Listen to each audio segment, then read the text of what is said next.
Palavra da Verdade. Devocional de 15 de novembro. Mansidão, a força sob controle.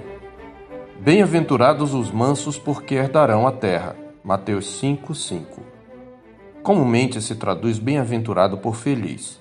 Contudo, enquanto no conceito popular a felicidade é um estado ou sentimento subjetivo, a palavra bem-aventurado descreve muito mais uma condição objetiva do que uma emoção. Como observa John Stott em seu comentário do Sermão do Monte, nas bem-aventuranças Cristo não está declarando como se sentirão os filhos do reino, mas sim o que Deus pensa deles e o que são por causa disso. São bem-aventurados, isto é, abençoados. O que Jesus fala na segunda parte de cada bênção elucida o sentido da palavra. Os que têm estas características possuem o reino dos céus, serão consolados, herdarão a terra, etc. Sua recompensa celestial, portanto, é grande. E todas estas bênçãos estão reunidas. É claro que isto envolverá um estado emocional, mas antes de tudo envolve a comunhão com Deus e a aprovação dele.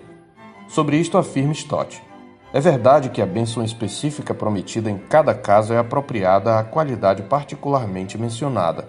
Ao mesmo tempo, é totalmente impossível herdar o reino dos céus sem herdar a terra, ser consolado, sem ser satisfeito, ou ver a Deus sem alcançar sua misericórdia e ser chamado filho de Deus.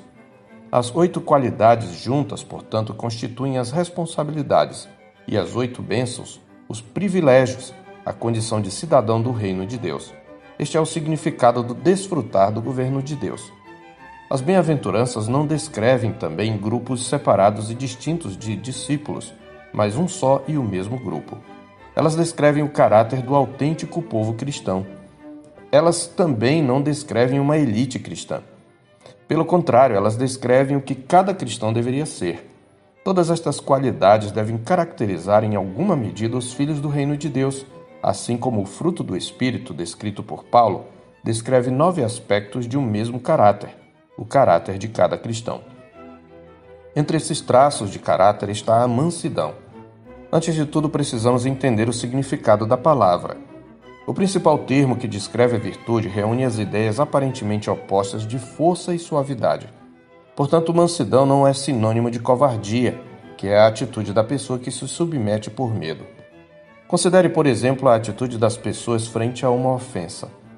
Algumas delas expressam aparente mansidão por terem medo de não serem capazes de revidar de maneira bem-sucedida. Outras por medo de serem rejeitadas, especialmente quando o ofensor é uma pessoa a quem estão emocionalmente ligadas. Em todo caso, não se trata de mansidão, mas de temor de homens. A falsa mansidão é desmascarada quando, por exemplo, alguém que estava em condição social desfavorável tem sua condição mudada e passa a agir de maneira arrogante. Uma pessoa verdadeiramente mansa não mudará de atitude quando está, como se diz, por cima na situação. É neste sentido que o sábio observa: sob 3 coisas estremece a terra. Sim, sob 4 não pode subsistir.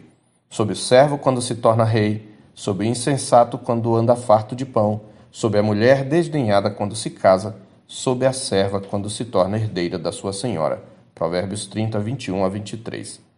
A palavra utilizada aqui por Jesus é traduzida por cortesia em Tito capítulo 3, onde podemos ter um vislumbre dos traços dessa virtude. Nos versos 1 e 2, Paulo recomenda a Tito acerca de seu rebanho.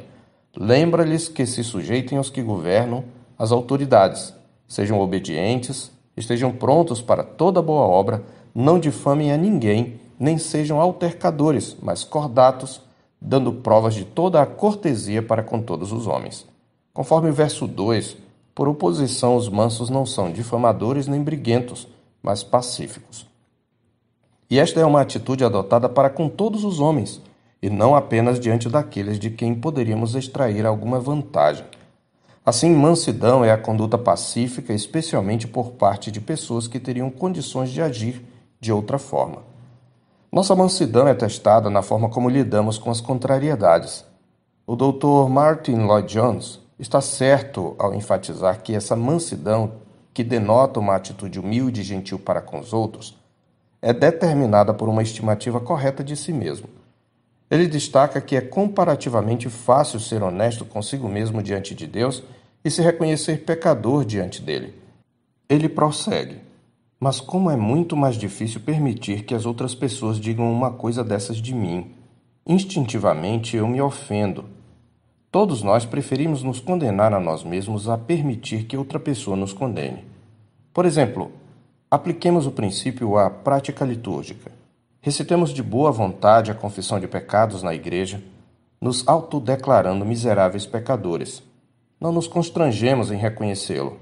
Mas se alguém, após o culto, nos apontar algum defeito, ficamos ofendidos. Não admitimos que os outros pensem ou falem de nós aquilo que acabamos de reconhecer diante do Senhor. É uma grande hipocrisia e sempre será quando a mansidão estiver ausente.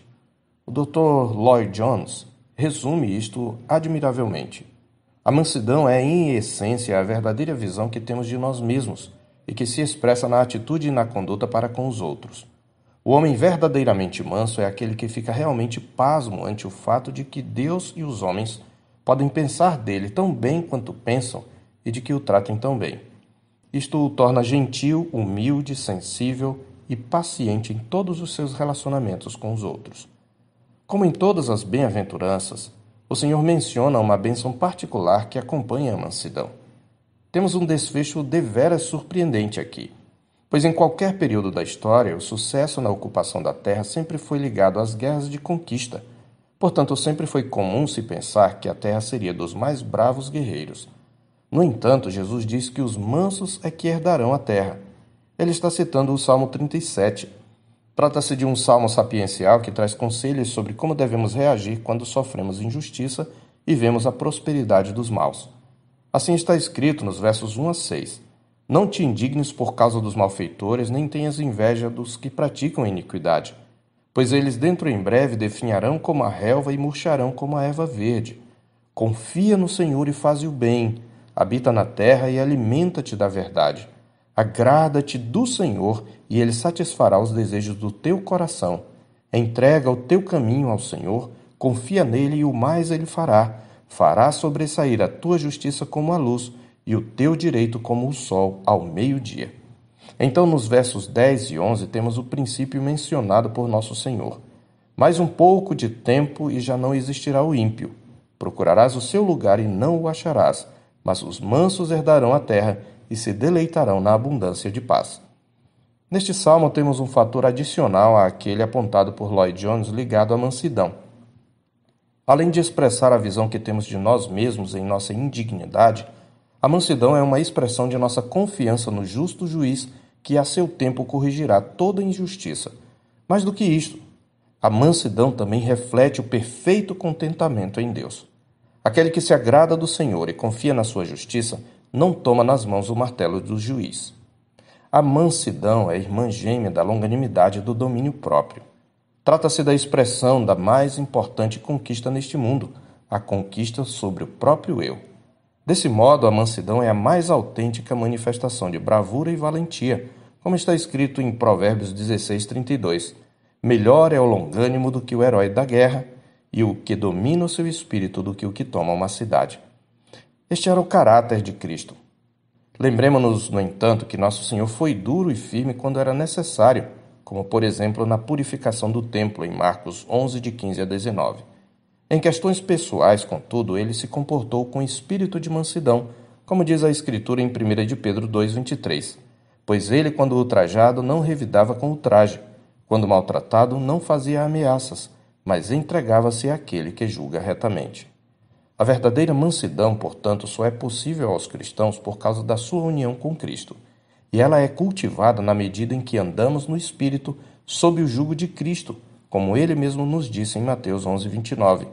Tomai sobre vós o meu jugo e aprendei de mim, porque sou manso e humilde de coração, e achareis descanso para a vossa alma. Eu sou o pastor Marcos Augusto, pastor da Terceira Igreja Presbiteriana de Boa Vista, em Roraima. Tenha um bom dia na paz do Senhor Jesus.